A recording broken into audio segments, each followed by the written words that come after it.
এই নির্বাচনটা হবে চাঁদাবাজি, ধান্দাবাজি, মামলা বাণিজ্য, জমি দখল, দোকান দখল, টেম্পু স্ট্যান্ড দখল, এইগুলার বিরুদ্ধে।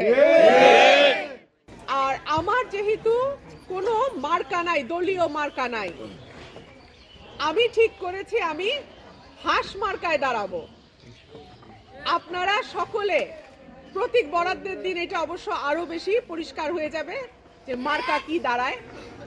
তবে আপনারা এখন পর্যন্ত মোটামুটি যেটা ঠিক করছি হাঁস মার্কাতে দাঁড়াবো। মাশাআল্লাহ।